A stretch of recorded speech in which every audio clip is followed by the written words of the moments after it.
global happenings today. We communicate, we analyze global news.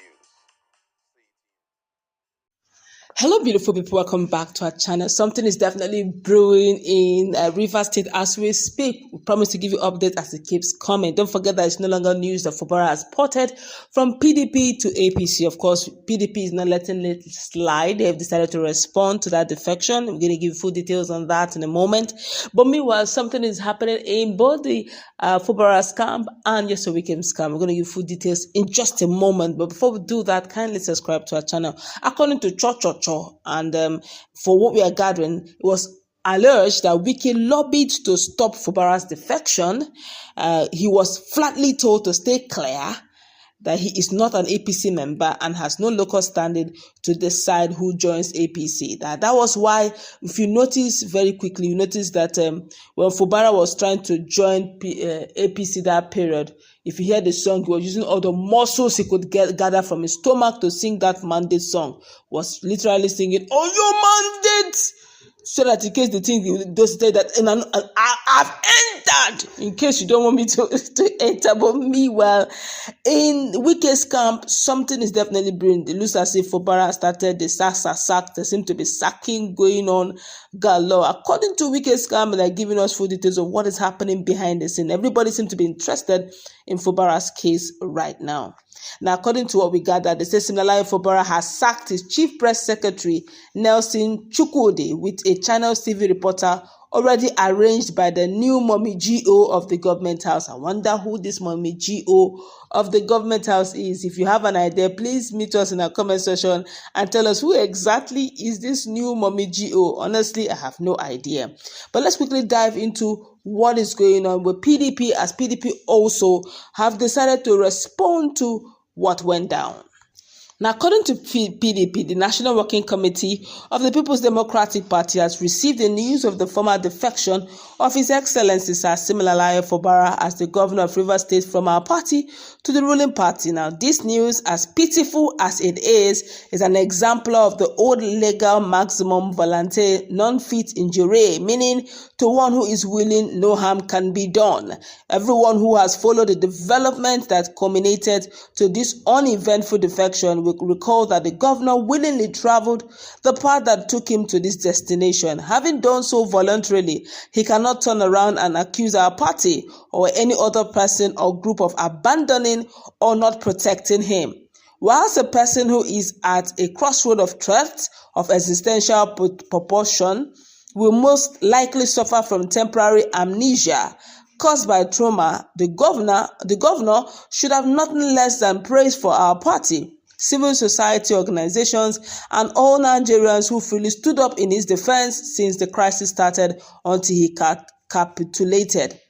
Now, it is our prayer that the governor should not suffer from Stockholm syndrome, where a victim falls in love with his captor. In all, despite this, we pity the governor and wish him well. Furthermore, the Rivers situation is a testament to the dysfunctional nature of our democracy, where individuals are bigger and stronger than institutions and can use the apparatus of the federal government to obfuscate political life out of their opponent and bring them to their knees. Democracy is terribly threatened by acts of this kind, and all well-meaning people should unify in condemning this progressive decline of democratic norms. Finally, we reiterate to Nigerians and the global community that with the unrelenting disposition of the ruling party towards the attainment of a one-party state and the constriction of the political space, democracy is under severe attack in Nigeria. Everyone must rise together to oppose this ignoble trap towards electoral authoritarianism. Now, this is signed, of course, by Comrade Ini Imemobong, the National Publicity Secretary, People's Democratic Party. My colleague is in the house. You've heard it all. What's your take? Well, I think, first of all, we must go by how the information came.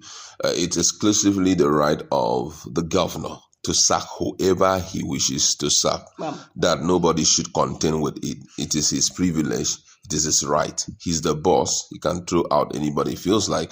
And he can bring in anybody based on suggestion and all of that. We've seen it play out even in the case of Bola Ahmed Tinubu. So it's something we shouldn't even contend with.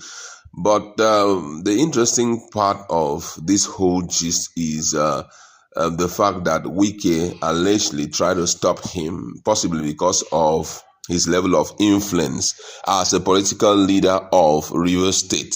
That also may be true, because already we know that the sitting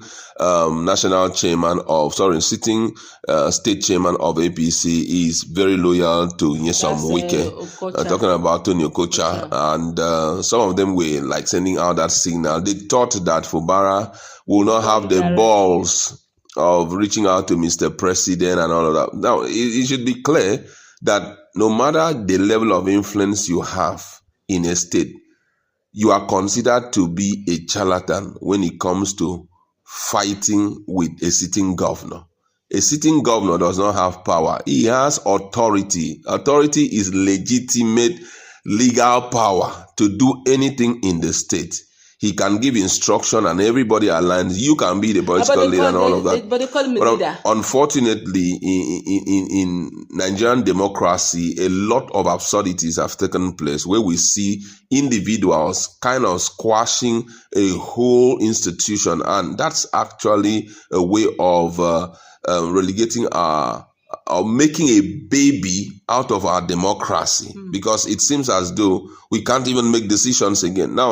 Now, in the case of PDP, what PDP had said. Now, as much as one can, have a little blame here and there with Fubara, and some people say that going back to your capital and all of that, Fubara was sitting on a cake of gunpowder. The best decision he had ever made was to align with Mr. President to prevent him from being impeached. Because 2026, I can assure you that they were going to impeach him. Just listen to him. If you check our feed, you're going to see the video where he took out time to roll out the game plan of Wike and Amawole.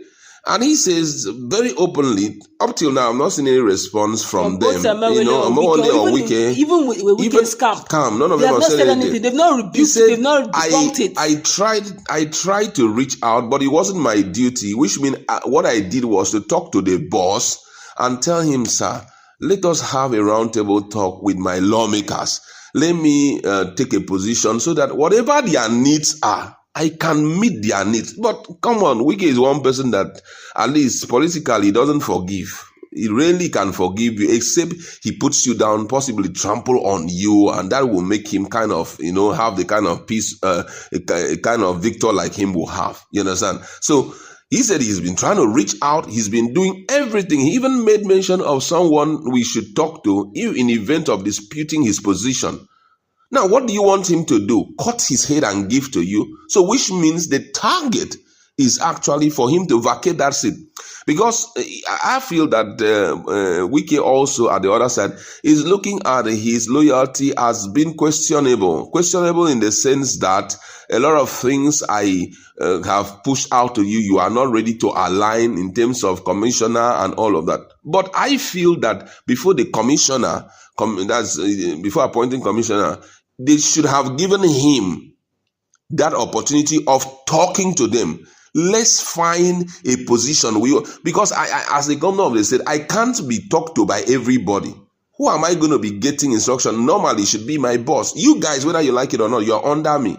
And you should be responding like that. So you just realize that these guys were mopping our plans to kick him out. That's why, since I am being put at a state where I don't even know what's going on in this so-called political family, let me go clinch with someone who have a national authority who can say stop, and you stop. You guys have moved to APC, which means, as we are right now, you're under Bola Ahmed Tinubu. So I decided to go there. If there was a game plan that come 2026, I'll be kicked out of office, I'll just run to Bola Ahmed Tinubu, sir, what is going on? Have I not been doing your bidding? And that's how he will be safe. So I feel that PDP should fix their own case, because already they are the brain behind people leaving the political party. All right, that's we're going to wrap it up. Let's meet in our comment section. What's your take?